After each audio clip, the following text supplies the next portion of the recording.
On today's video, we find ourselves on the test server to have a look at the 6 new champions that are gonna be coming pretty soon. I'm not sure if it's gonna be Monday at the same time as the Fusion, but there's 6 champions, 1 mythical, I think 3 legendaries, 1 rare and 1 epic, and they're all pretty good. Let's have a look at them. Hi, Senda here and welcome to another raid video. In this case, like I said, we're on the test server, we have 6 champions to go over, or at least 5.5 or 4.5, because we already know the Fusion. I don't know if we discussed it already on the channel, but probably by this time you already know it's gonna be Yukimasa, Demon of Ice, pretty interesting damage dealer slash reviver slash wave controller. He does quite a lot of interesting things, and then with him there's a Fusion. It's gonna be a classic Fusion coming on Monday, so like I said, I'm not sure if this patch with all these champions is gonna come also on Monday, but we know this is gonna be a classical Fusion, which means we need 4 rares, or in this case it's gonna be 16 rares that we have to fuse into 4 epics, and these 4 epics into the final champion. So that said, let's have a quick look at the champions. Let's start with Yukimasa, which is the Fusion for December 2025. Here is the design, here is the stats in case you haven't seen it already. Like I said, it's a pretty interesting champion. It's going to be very useful for faction wars because as an A1 that mainly the main perk of his kit is that is AoE and is able with books to apply, I think it's a 40% chance to apply block active skills, AoE, and this cannot be resisted if any of the enemies has stun, freeze, sleep, fear, true fear, provoke, blah blah blah. We're gonna see this a lot, and instantly activates this skill when a champion's skills when a champion skips a turn because of any of these control debuffs. This is really interesting on faction wars, especially hard faction wars, because there's certain stage that unless you had something like a Yumeko that you're able to prevent the enemies from using any other skill other than the A1, you probably will need a Yukimasa to beat that stage, or at least to get the 3 stars on that stage. The thing is, it's very easy to get him and also get Lady Mikage, because every time Lady Mikage hits, attacks one enemy with a random attack ally from the Shadow King faction. I mean, ideally you would want that hit to be done by Yukimasa, so he can be constantly placing these block active skills and you forget about the enemies using any other skill, or you can put like a stun set or something like that to have the wave control. That's on the A1, which is like a pretty complete skill. On the A2, attacks all enemies, will ignore block damage. This is not as useful all over the place, but is decent skill. Has a 75% of freezing with this skill, and this cannot be resisted if at least one enemy is under any of these control debuffs, and revives one random ally with a 50% HP if this skill did not kill an enemy, and revives all allies if this skill kills an enemy. And this is very interesting because for now, I mean right now at the moment of filming this video, the other champion that is able to revive on faction wars is this epic, Inagashi, and she's not amazing. And she only also revives one ally. So for faction wars, Yukimasa is going to be really interesting. It's not going to be the most solid reviver because, you know, he's a damage dealer, he's pretty weak on his own, doesn't have too much HP, his defense is pretty low, but he's gonna be able to revive. And on the A3, also a pretty interesting skill, attacks one enemy before attacking, steals all turn meter from target. This cannot be resisted if blah blah blah. I mean, this is a bit tricky because we're gonna need to be pairing him all the time with any other champion from this faction, or in general, depending where we want to use him, that is able to apply one of these debuffs. I mean, Lady Mikage does that on the A2, she's able to sleep, she's able to stun. There's other champions in the faction also able to apply certain of these debuffs, but he's also able to do it on the A2 because he will be able to place a freeze. So he has synergies with his own kit and with other champions able to also apply crowd control. Also equalizes the target's defense with this champion's defense for this attack, and his defense is not too high, which means this is another way, or this is a new way kind of, to add damage to a champion. I mean, right now we had decreased defense, we had weaken, we had stacking certain amount of extra damage with things like sets, like the protection set of the, not Feral, it's the one from Siege that the more debuffs applied by the champion wearing a 9-piece set, one that gives accuracy. I don't know the name in English, it's not Feral, it's, I have, let's see who I have, well it's easier if I find it over here, is this one here at the very bottom. Yeah, it's Feral. I thought it was, what is the other one? I was mistaking, Zeal. So yeah, it's the Feral set. So if you have champions with this set, you can increase the damage per debuff placed by the champion. So there's a lot of different ways to deal more damage, and this is kind of a new one. But as far as I know, I don't remember any other champion able to equalize the defense and then hit. And also, on top of that, the damage inflicted by this skill increases by the amount of turn meter stolen. So if we try to attack an enemy with a very high turn meter, this hit is gonna smack really hard. It doesn't ignore defense at all in this kit, I mean in any of his kits, but this would be kind of a way around. Of course, it will also help decrease defense and weaken and all of these things, but like I said, he's able to deal some damage, has 2 AoE hits, has crowd control, has revive, I mean has a lot of things. He's not the best in any of them, but he does a lot of things. Passively fills this champion's turn meter by 50% whenever this champion skips a turn because he's been under any of these debuffs, and whenever this champion skips a turn because of one of these debuffs, their next active skill will ignore 50% of the target's defense. This is not always gonna happen, that's why I didn't mention it before. It's not always gonna happen, but it's in the kit. And if we lose a turn because of any of these control debuffs, remember that you're gonna instantly activate the A1. Hence placing or probably placing the block active skills. So pretty interesting kit. It's not the best fusion, but it fills a niche that is very specific that we probably will need at some point a champion like him. So it's better going after him than skipping him. That's the first champion. The second one, let's jump right on the mythical champion, which comes to the Dark Elves. She's the second mythical champion coming to this faction, and so far she's the best. I mean, the best of the two. Aphidus is not bad, but is quite niche and not as useful as other mythicals. Arachoa Moonspinner, she is very powerful. She is very interesting and has 2 forms that work very good separate, and also has certain synergies if you want to swap from one to the other.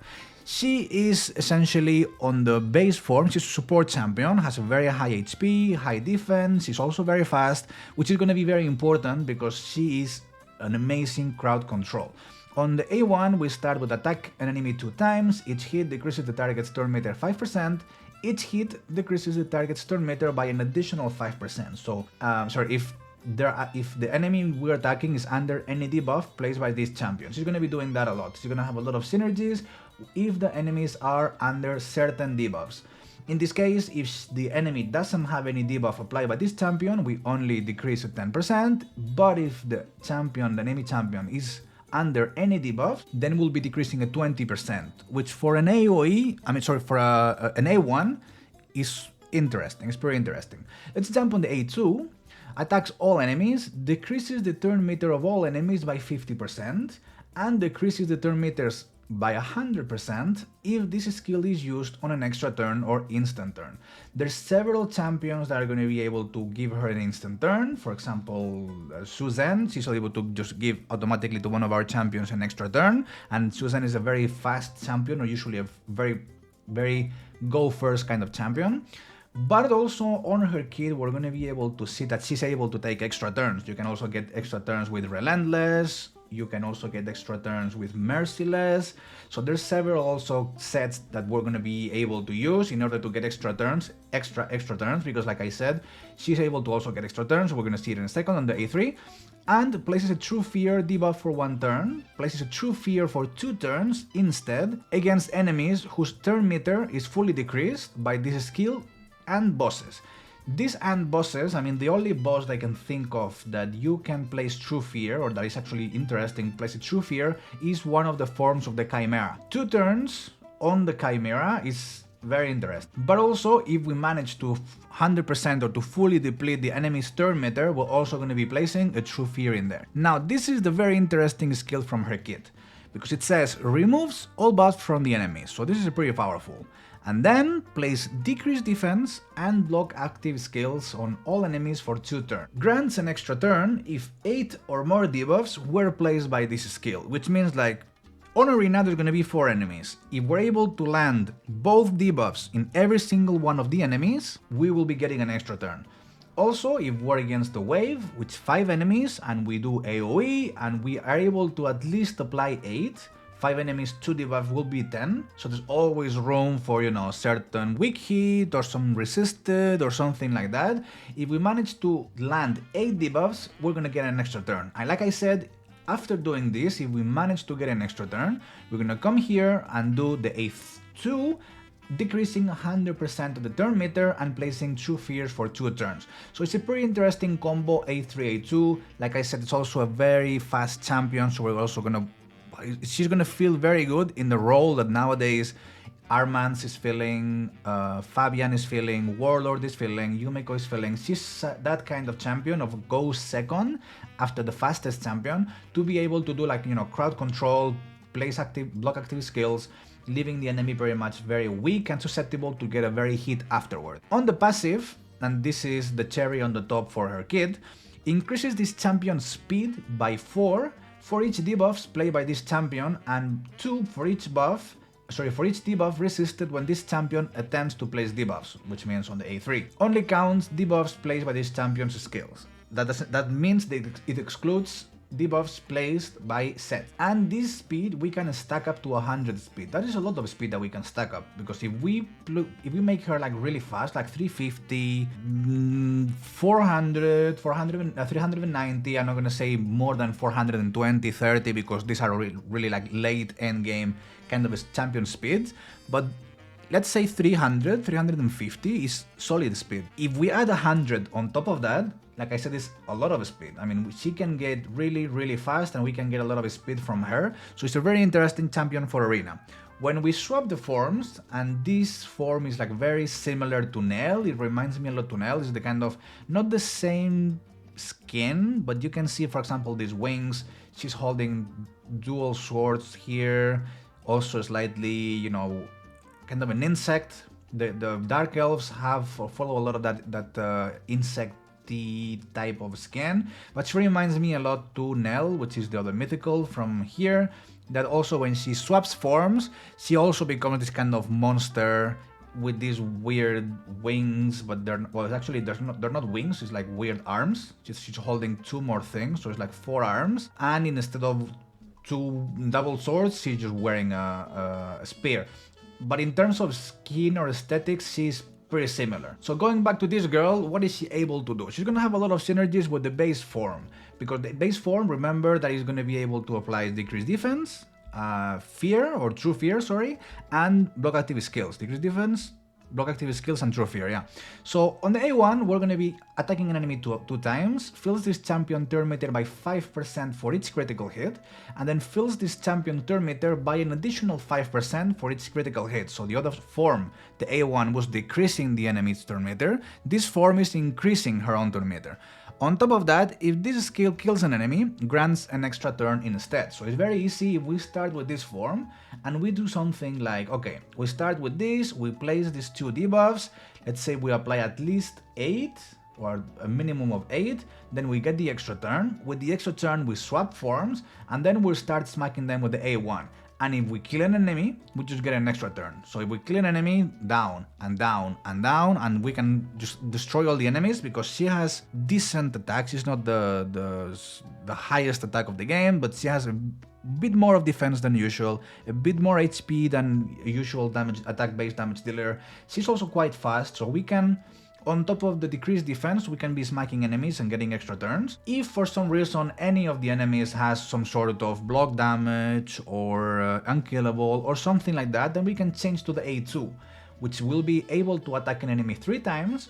We'll always use this skill instead of the default when counter-attacking, and this skill cannot be blocked by block active skills. We'll ignore shield and block damage, and additionally ignores unkillable if the target is under block active skills or decreased defense. So like I said, if for some reason there's any enemy under any of these 3, we can also ignore them completely. And fills this champion's turn meter by 15% for each critical hit. We have 3 hits. If we do 3 criticals, which is the ideal, we'll be getting a 45% extra turn meter, which is pretty nice. And this is the other thing I want you to pay attention, because she scales of attack and enemy max HP. Now, enemy max HP, when you come to the late game, is not as important, it's not as game breaking, But on the early stages, early game, mid game, this is very game breaking because this is a lot of damage. I mean, it's always going to be a lot of damage. The more HP the enemy has, the more damage you're going to deal with this skill. And it's a triple hitter. And we know, for example, Marius is also a triple hitter. Marius is AoE, so it's more powerful, but in this case is to one single boss, let's say any boss, triple damage or triple hit with damage enemy max HP multiplier can be quite a lot of damage. Also keeping in consideration that we're going to be feeling a lot of turn meter. So interesting skill in case the enemy has any of this stuff. Also we can choose to go with A3, which attacks an enemy 4 times, so we have a lot of multi-hits, 2 times here, 3 times here, 4 times here. Each hit will ignore 15% of the target's defense, I was already missing this. Each hit will ignore 30% of the defense if it's under one of the debuffs that the base form applies. Fills this champion turn meter by 20% for each critical hit, 4 times, 80%, and then places a perfect veil on this champion. And this perfect veil is gonna make her even more powerful because the passive says that while this champion is under a perfect veil, it's gonna be immune to stun, sleep, fear, true fear, provoke, freeze and petrification, and this champion cannot receive critical hits when under a veil or perfect veil. So she's gonna be taking little damage and hitting by a lot and getting extra turns, and whenever she's tired of doing that, she's gonna probably go change back to the base form, remove all your debuffs, decrease your turn meter, and get stupid amount of speed. So very interesting, very complete champion, very useful for factions, for example, as well, because we can pair her very good with champions like Rey, that on the A1 she places a decreased defense. We also got Ghostborn, also champion able to apply decreased defense AoE. We got Lydia, also another champion able to apply decreased defense. I mean, we have a lot of options in this faction for that particular debuffs. Ruel is not as good. Is he able to do it? Yeah, on the A1 for one enemy only. But I mean, there's other options to combine her, and if we really want to keep her on the second form and be hitting really hard, a lot of hits and so on, we can easily pair her with other champions. I think even Foley had an A1 with decreased defense. So interesting myth. Now let's jump into probably my 2 favorite. One of them, it's on the Dwarves faction and is going to be an interesting partner to an already existing champion. However, the already existing champion doesn't have any synergy with her because she just arrived. That champion is Tormin. Tormin is able to, you know, A1 freeze, A2 steal buffs, A3 placing a lot of control, heal reduction, block buffs, and passively we're gonna be freezing every time the enemy has a buff or receives a buff or gets turn mid. The partner they released is Hilvi the Rime-Called. Again, same kind of aesthetics, it's Christmas, snow, ice, and so on. She's gonna be the perfect, amazing partner for Tormin, and I see a lot of possibilities on Arena, also on waves, also on bosses. She's going to be very, very powerful and very, very interesting. Starting from the base stats, I mean, she has very high base stats. A lot of HP, a lot of defense, and a lot of speed. She's very fast. On the A1, attacks an enemy 2 times. Each hit has a 50% chance of placing decreased defense, which is nice. And if Tormin is on the team, 25% chance to increase his Rime Fire skill. Now, this keep an eye or keep it in underside because this only increases the buff debuff chance, which affects only the first part, only the decreased defense. This is not going to increase the chance of Tormin activated Rime Fire. And Tormin's Rime Fire is day 1. So every time we attack A1 with Hilvi, Tormin is also going to be smacking. And Tormin hits AoE and freezes on A1, so interesting and a lot of control. On the A2, removes all buffs from all enemies, so like a complete wipe, places a freeze debuff on all the enemies for 1 turn, and if Tormin is on the same team, instantly activates the Blizzard Rage. Blizzard Rage is the A3 from Tormin, which is able to apply provoke, heal reduction, and block buffs, and the multipliers are not too bad. So we're going to be doing 2 things, controlling and placing shitloads of debuffs. On top of that, it says that this skill's cooldown cannot be decreased or reset, so a similar thing as we could see on the second form of the Mythical. Another champion immune to skill cooldown or reset skills, so anti-Fabians, anti-Yumekos, anti-Warlords, all this kind of champion that you see in Arena. On the A3, she brings something that was really missing on this faction. I mean, unless you had a Senda, which is amazing champion, also AoE reviver, but she's a void legendary, she's quite hard to get. And the other options that we had that were able to revive, I mean, Molly is single target, and that's about it. There is nothing else able to revive. I think was rare, not this one, there was Melga, has a 2 revives, but in this case, Hilvi is way more powerful because we have a revive all the allies with 50 HP and 30 turn meter, places the block damage on all allies for 1 turn and increases speed, and will place these buffs even if no allies were revived, which means we can use this skill even if no one is dead. If no allies were revived by this skill, also fills the turn meter of all allies by 25%. So it's a really powerful skill because cannot be put on cooldown or decrease or reset cooldowns of this skill, which means she's unstoppable pretty much. She's not going to be affected by, like I said, any Fabians or any of this kind of champions that are a lot in arena, so we're going to completely ignore that part. And we can use this whether there's dead allies or whether there's not dead allies, so very interesting. Passively, this is the cherry on the top because it's going to be very interesting. Whenever an ally receives a freeze debuff, this champion steals 1 random buff from them and places an HP burn on them for 2 turns and decreases the turn meter. If Tormin is on the same team, fills the turn meter by an amount equal to the enemy's turn meter decrease by this skill. And remember that this champion places a freeze in all enemies. So this passive, what we will do is we place freeze on all enemies, steal 10% turn meter on every single enemy, and on top of that placing an HP burn on every single enemy. And remember that with Tormin, every time activates this skill whenever an enemy under both freeze and HP burn, and she's able to set both of them, takes damage from an HP burn, we use A1, A1, A1, being able to continue freezing. And if we pair Tormin, which is very likely, with the stun set, we're gonna be like stunning and freezing, and HP burn, and stunning, and more AoE, so it's gonna be a crazy combination. And finally, an aura increase ally speed in all battles by 19%. So like I said, very, very powerful, very, very interesting. Be aware of this combo on arena. Hilvi, Tormin, and then we also have the other 2 Christmas overlords, Sir Nicholas after the buff, which is very powerful, and Lady Noel. So we got 2 revivers, shitloads of freezes, we got unkillable, we got heals with Noel, we got counter attack, taunt, unkillable, continuous heal, an irresistible freeze if Lady Noel is on the team. So it can be a very, very powerful combination for arena. We'll see. But it sounds like a very interesting combo. And now let's go to probably my favorite champion from this whole patch, which is none other than Cecilia the Red Hope. Amazing work, I mean, amazing design. I really love the skin, I really love the whole armor, the details on the shield, like really, really interesting. We can see also some more frost here, some frosty sword, but really nice design. Also, I really love the design from one of the latest champions, Joanne. Also really cool design, so they're doing an amazing job with this faction. And she's really powerful, and I like to call her like a damage dealer / tank in disguise. She's very powerful and she's able to do a lot of things. Bear in mind, she's a Void Legendary. This is how all Void Legendaries should be, because basically they're the hardest champions to get. Let's start with the stats.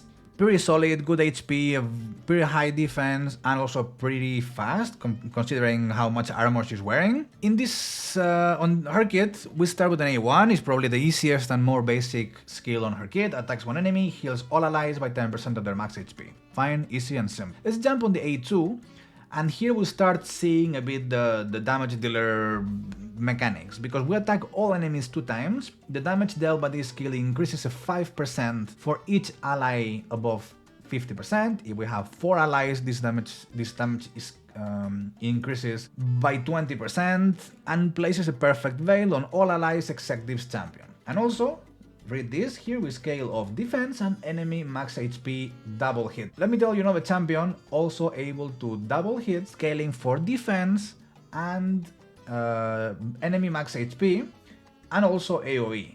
In this case, not as powerful as Mario's because he hits 3 times and Cecilia only twice, but it's on a very similar line of champion. AoE, double hitter that increases damage, that first scales of defense, then of enemy max HP, and that can be a very considerable amount of damage. For bosses and for enemies with a lot of HP, like, you know, Curse City and Doomtown, where it's not that complicated, but certain waves in the Grim Forest, like, you know, the higher the HP of the enemy, the more damage we're going to be dealing. Let's jump on the A3, because here's where things also start getting interesting. Attacks all enemies. This is just regular defense-based attack. Attacks all enemies before attacking, places a 60% increased defense, and then places a strengthen and counterattack on all allies. Counterattacking all allies is something quite rare. We only have like a bunch of champions. We got Martyr, we got Valkyrie, we got Klasag, and we got Alas, and we got Skullbreaker. And I think that's about it. Like, there's 4 or 5 champions. There's not many champions able to apply counterattack. And also the 2 most powerful buffs for damage mitigation, which is strengthen and increased defense both in one. Now, this champion, this is interesting. If you look here down right, 63% crit damage base, it means Plarium telling us this champion is designed to deal damage. And we're able to apply quite a lot of buffs. We have a Perfect Veil, we have 3 of these in all allies, and also on the passive we're gonna be applying a Revive on Death. And there is a set that fits perfect this kind of champion, and is this one, because 75%, like 9-piece protection, 75% to place a protected buff, and like I said, we place quite a lot. And this second part for me is the most important, because allies deal 5% more damage per each buff placed by the wearer, which means it's going to be increasing not only her damage, but also the damage of all our allies, which is a lot, because she deals quite a lot of damage on her own, like this damage defense and enemy max HP, and also extra damage on top of this. And if you keep in mind that we first use this and then use this, we're also going to be increasing like a 20% or 15% more damage. So it's all about like increased damage, and she's going to be smacking by a lot. And she's also very tanky because it's a very high defense, so very interesting and powerful skill. Passively, places Revive on Death buff for 1 turn on an ally when that ally HP falls below 50%. This is similar, and I'm not really sure how is this counted and calculated, because it can be either way. It can work like common logical sense, which means like if an enemy is gonna hit one of our allies, and that hit is gonna one-shot our ally, so the ally's HP goes below 50% up to 0. 0 is below 50%, so technically, on a logical word, should place a Revive on Death, because 0 HP or 1 HP after receiving the hit is below 50%, should be able to place a Revive on Death and the ally revive automatically. However, this is not coded like this. For example, on Leo. Leo has something similar that activates the A3 if another turtle HP falls below 0, and they had to rewrite the skill and tweak it, because they didn't count that 0% is less than 50. So if an enemy one-shots an ally, in this case, if the logic works like Leo, this skill wouldn't be placing Revive on Death. So this is something to keep an eye. I'm not really sure how this is coded, I haven't tested the champion, but it could be one of these ways. This skill will not activate on duplicate copies of this champion if this particular champion is dead. So very similar, they also had to add these to Leo's passive in case people wanted to have 2 different Leonardos. At the start of this turn, at the start of this champion's turn, removes 1 random debuff from a random ally and fills the turn meter. So it's going to be constantly kind of cleansing 1, getting a bit of turn meter, but very powerful. I mean, really interesting. A lot of buffs, very useful buffs, quite a lot of damage, Perfect Veil, and a little heal on top of a very nice skin and powerful passive. So very interesting, really cool, nothing to say. I hope I get her. There starts being a lot of Void legendary champions that I really like to have, and they're almost impossible to get. And since we're on the Bannerlords, let's quickly talk about the new rare. I'm very sure that this is going to be one of the 16 rare champions that we're going to be needing for the fusion. It's nothing important. Silvain the Paramor. Here you can see with his little sword kind of thingy. Basically what he does is attacks an enemy 3 times, each critical ignores 5% of the target's defense, so it's very low, and then he's able to apply weaken, and then he's able to buff himself with a weak version of increased attack, weak version of increased crit rate, also weak version of weaken, and he's gonna be basically buffing, debuffing, and just making tiny holes with that little sword that he has. So nothing important, is one more rare, very uninteresting, it's not gonna be a game breaking or anything. But if we get 16 of this guy, we're gonna be able to fuse them into 4 epics that I'm pretty sure that are gonna be this epic called Maddak Eyes of Skyiroin. Again, it's not a bad champion, has also an interesting kit. It's not bad. In terms of stats, it's an attack-based champion, so very likely a damage dealer. However, his kit is not necessarily designed to make damage, but rather annoying the enemies, stealing stuff. So on the A1, attacks an enemy, 80% chance of transferring 1 random debuff from this champion to the target. Nothing special, pretty easy to understand. On the A2, attacks all enemies, 75% chance of removing 1 buff from the enemies, and 75 of stealing 2 random buffs, if the target is under block buffs or block active skills. And this makes sense with the A3, so the idea would be hitting the enemies with this triple hitter, placing block buffs, block active skills, debuff spread, so all the enemies have all these debuffs, and then on the next turn, changing to the A2, attacking all the enemies, and since these enemies are gonna be having block buffs or active skills, hopefully, if we manage to, spread all these debuffs across all the enemies, instead of removing 1 buff, we're gonna be stealing 2 buffs from every single one. So we're gonna be like smacking, taking a lot of buffs, and also leaving the enemies with block buffs and block active skills, which basically they cannot do much with this. So interesting synergy, topped up with a passive that says that this champion deals a 15% more damage to enemies which accuracy is less than this champion. This is a bit weird passive because, like I said, his role I don't think is damage in that sense, because this is only hits 1 enemy. This is very based on the A3, but extra damage is always welcome. But keep in mind, this is the champion very likely they're going to be part of the Yukimasa's fusion. These are the stats, these are the 6 champions, so like I said, quite a long video, there's a lot of things to cover, there's a lot of champions to talk about. All are pretty interesting, all are pretty good. Looking forward to getting pretty much any of the mythical or legendaries. I'll leave over here a recommended video. Thanks a lot for watching, like and subscribe if you liked it, and I'll see you on the next one. Bye bye.